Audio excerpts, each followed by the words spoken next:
Today, Diamond Trust Bank reporting a 28% year-on-year jump in first quarter profit, earnings per share increasing to 5.22 shillings. That's against 4.39 in the same period last year. Beatrice Gachenga caught up with Alkarim Jiwa, the General Manager of Finance and Planning at Diamond Trust Bank. Let's take a look. If you look at total interest income from an industry perspective, then it's really characteristic of the way the interest rate regime has evolved in the last 12 months.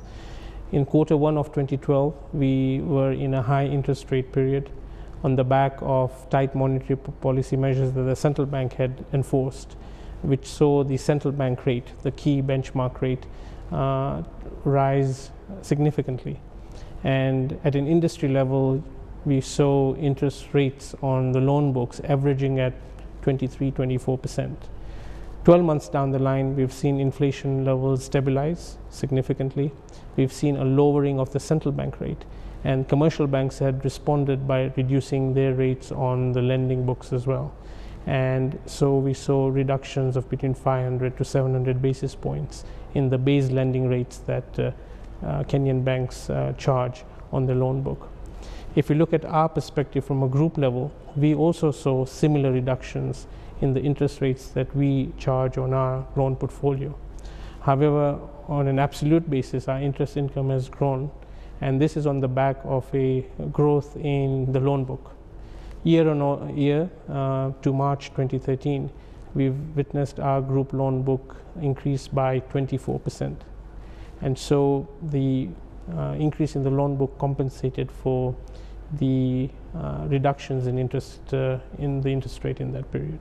Your cost-to-income ratio went up quarter on quarter by about 300 basis points, but went down compared to the previous year. What were the key reasons that led to this growth in cost-to-income ratio? I would say if we compare it from a quarter-to-quarter perspective, then it's really a reflection of some short-term blips. What we did see as a group, we saw an increase in our branch footprint. We opened in Kenya, for instance, 5 branches at the end of last year, beginning of this year. And that's reflected in our costs going up, in our cost-income ratio going up marginally. We expect on a full year basis that we will manage our cost-income ratio. If you look at our trend over the last couple of years, we've seen a progressive reduction in our cost-income ratio. And we believe that this is really as a result of the expansion that we've had in past years, now returning dividends in the form of increased revenues. And so we see a benefit, therefore, in our cost-income ratio generally when you compare to the previous years. There seems to be growing significance on the subsidiary business, which contributed at least 25% of your total group profits in the first quarter of this year. What are the strategies that you're putting in place, especially looking at the significance of the subsidiary business? The DTB Group, as you know, operates in markets such as Uganda, Tanzania, and Burundi.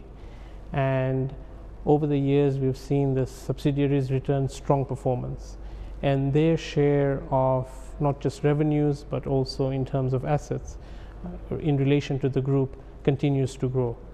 And so as we look at the group results, we do see that going forward, the subsidiaries will continue to contribute to the overall growth of the group in terms of results, in terms of footprint, in terms of customer acquisition.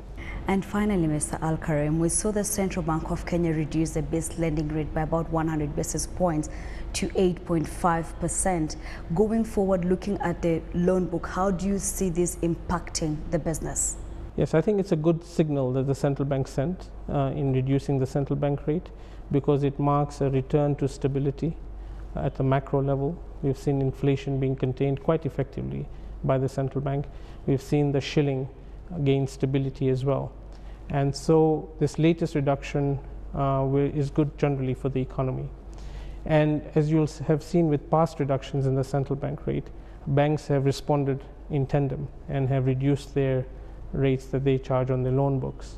And so we expect that, provided we see continued stability at the macro level, and there are good reasons to believe that we will have not just stability, but a return to strong growth for the rest of the year and going forward. And so this should, over a period of time, see a general decline in interest rates as well. So that's good for business, that's good for the economy, and that'll be good for banks as well, because then they can look at extending credit to the private sector with much more robustness than we saw during the period of